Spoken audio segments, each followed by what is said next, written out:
Nós vamos falar um pouquinho a partir de agora sobre o trabalho do Conselho Tutelar aqui de Cachoeira do Sul. Conselho este que tem 5 integrantes que trabalham diuturnamente na defesa dos direitos das crianças e adolescentes, na proteção de crianças e adolescentes do município.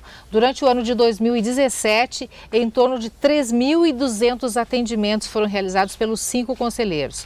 Esta é uma estimativa por baixo, porque os números não são exatos, podem e são números maiores. Eu vim aqui até a casa do Gelson, que é presidente do conselho, está presidente do conselho atualmente, né, Gelson? Num momento em que ele terminou o expediente, o atendimento lá no Conselho Tutelar, nós vamos até a casa dele para podermos conversar um pouquinho sobre isso, por isso que nós estamos aqui à sombra de uma árvore, né, para podermos conversar um pouquinho. Tudo bem, Gelson? Tudo bem, boa tarde a você, boa tarde aos ouvintes da TV Novo Tempo, né? E realmente é um trabalho bastante árduo. Ser conselheiro não é realmente um trabalho, é uma missão, né? 3.200 atendimentos, número assim extraoficial, por baixo, como a gente diz, não são números, não são os números máximos, porque os números são além disso, né? A gente pegou uma média por baixo. 3.200 atendimentos durante um ano. É muita coisa para uma cidade do porte de Cachoeira, né? Realmente, são esses atendimentos que são realizados dentro da sede. O que a gente pode destacar, Gelson? Qual o perfil de atendimento mais frequente lá nas salas do Conselho Tutelar? Olha, infelizmente, assim, ó, o que existe muito que nos preocupa são pais que chegam com crianças de 7, 8, 10, 12 anos dizendo: eu não posso mais com a vida dessa criança. Acontece, eu não posso mais isso com a vida do meu filho. Sendo que a gente sabe que a responsabilidade sobre os filhos até os 18 anos são dos pais, né?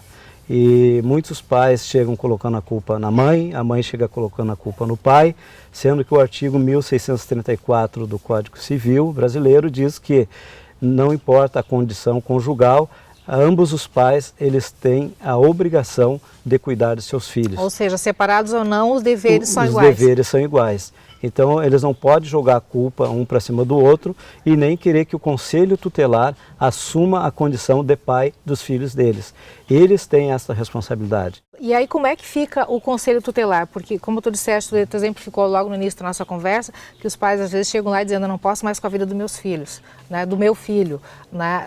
Vocês verificam essa condição, às vezes, dos filhos abandonados pode dizer assim, numa boate, na vida noturna, enfim, sem um acompanhamento de um adulto. Como é que fica o conselho em tudo isso? Porque as pessoas às vezes acham que é papel do conselho tutelar essas crianças, porque o nome já diz, mas não é bem isso. Não é isso. O papel do conselho é a prevenção e a proteção. Quem tem a guarda, o poder sobre os filhos são os pais. Nós não somos nenhum órgão de repressão. Quem tem o poder de reprimir qualquer tipo de conduta inadequada de algum adolescente é o poder público, é a Brigada Militar. Por isso nós fizemos o trabalho em conjunto. E eu quero aproveitar essa oportunidade para agradecer a Brigada Militar, agradecer o Capitão Mori, agradecer em nome do Capitão Mori toda a corporação, porque nunca nos deixaram na mão, sempre tiveram à disposição, estão sempre prontos a nos ajudar e inclusive a nos proteger, porque já tivemos situações em que eu particularmente seria agredido em determinados lugares se não tivesse a presença da Brigada Militar. Agredido pelos menores? Agredido inclusive pelos responsáveis dos menores. Porque nessa última operação que a gente teve, nós tivemos que recuar, porque senão nem o efetivo no momento que estava juntamente com o Conselho Tutelar e os fiscais de postura do município seria suficiente para conter a fúria dos adolescentes e dos adultos que estavam na festa, se caso a festa fosse fechada. Entende? Então a gente teve que recuar e os fiscais de postura usaram então do artigo 252, 253, com recomendação inclusive do Ministério Público, e aplicaram a multa ao dono, ao proprietário do ambiente onde a gente estava fazendo tal procedimento, e recuamos e fomos embora.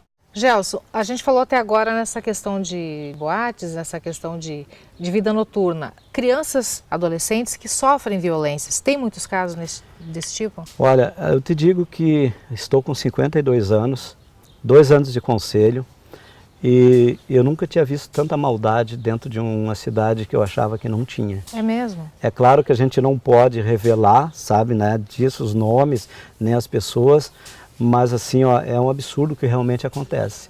Um dia, conversando com a delegada Fabiana, ela disse para mim uma vez o seguinte, assim, Gelson, muitas vezes a gente tem que sair da sala, chorar um pouquinho, secar os olhos e voltar para o atendimento, porque a maldade é muito grande, de pessoas que abusam de crianças indefesas, entende? Hoje mesmo ainda tive uma denúncia, né, e estou apurando, já encaminhei para a delegacia para fazer o registro, né, e é triste dizer assim, ó, que não é só na periferia da cidade que acontece isso, não. É mesmo? Não é na periferia. Não é vamos só culpar, com pobres, só não com é carentes? só, não vamos culpar os pobres, os carentes. Tem muito caso que acontece aonde gente da alta sociedade usa do poder que acha que tem para poder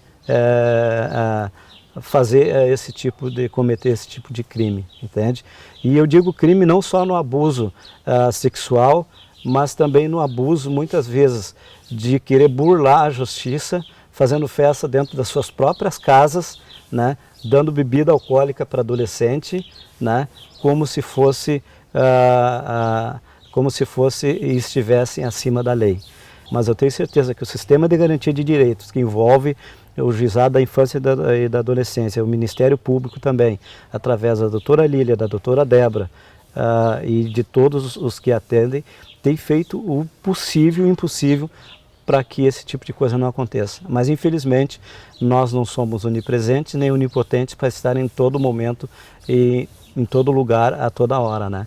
Nós trabalhamos através de denúncias e quando nós desconfiamos, é claro que a gente vai atrás. Né? Falou em denúncias, nós trabalhamos através de denúncias. O telefone do Conselho Tutelar, qual é o telefone de plantão do Conselho? Bom, o telefone do plantão do Conselho, infelizmente, desde a gestão anterior, ele foi cancelado o número por falta de pagamento. Mas não pode, né? Uma coisa O que acontece? Já faz bastante tempo, isso já está noticiado ao Ministério Público, que o Conselho Tutelar está sem telefone. Foi comprado o aparelho, solicitamos, existem requisições, pedidos, conversas, reuniões com o poder público, aonde já era para ter sido adquirido uma linha telefônica com internet para que nós, conselheiros, também pudéssemos nos comunicar à noite e ligar um para o outro. Nem isso vocês não têm internet? Nós não temos. Não. O que não, na sede temos, Sim. Mas nós para atendimento noturno e fora da sede não. O que nós temos hoje? Assim, a parceria, mais uma vez, eu agradeço, da Brigada Militar. Então, as pessoas comunicam a Brigada Militar e a Brigada Militar, então, tem o nosso número particular e a nossa escala de plantão, aonde eles ligam para o plantonista do dia e são parceiro também, muitas vezes, na maioria das vezes, de ir até o local para fazer a nossa proteção. Então quer dizer que hoje em dia, se alguém quiser fazer alguma denúncia ou precisar da ação do Conselho Tutelar, tem que primeiro ligar para a Brigada, que aí vai ligar para o Conselho, porque o Conselho não tem o telefone. Não tem um número telefônico para que seja acionado. A sede do Conselho Tutelar ficou o patinho feio, porque até onde os taxistas estavam antes, eles pintaram, entendeu? E aí o Conselho Tutelar, assim, ó, nem a calçada do Conselho Tutelar não era lavada, não era limpa. Quem limpou foram os taxistas, você entendeu?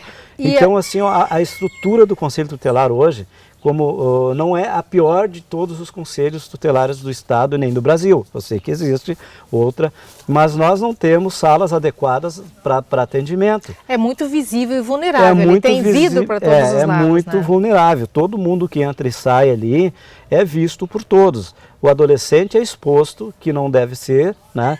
E como digo, assim, ó, não tenho nada contra ninguém, mas assim, ó, ficou tudo na volta do conselho, tudo o que é falado, as pessoas ouvem de qualquer lado. Entende? E agora, então, para piorar essa situação, agora é uma observação que eu faço, como cidadã, como repórter também, vocês ali já têm essa questão de exposição, porque tem vidro para todo lado ali, o local é muito visível.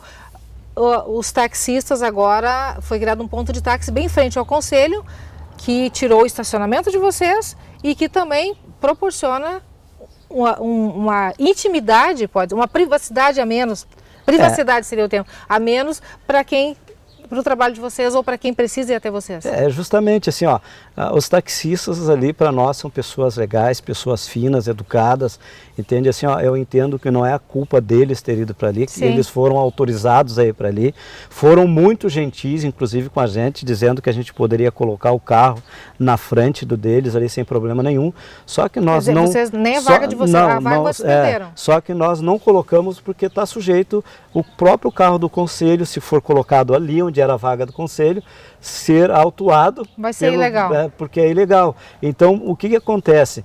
O carro do conselho tem que muitas vezes largar o conselheiro ali e sair procurar uma vaga na volta, gastando combustível, dinheiro público, tá?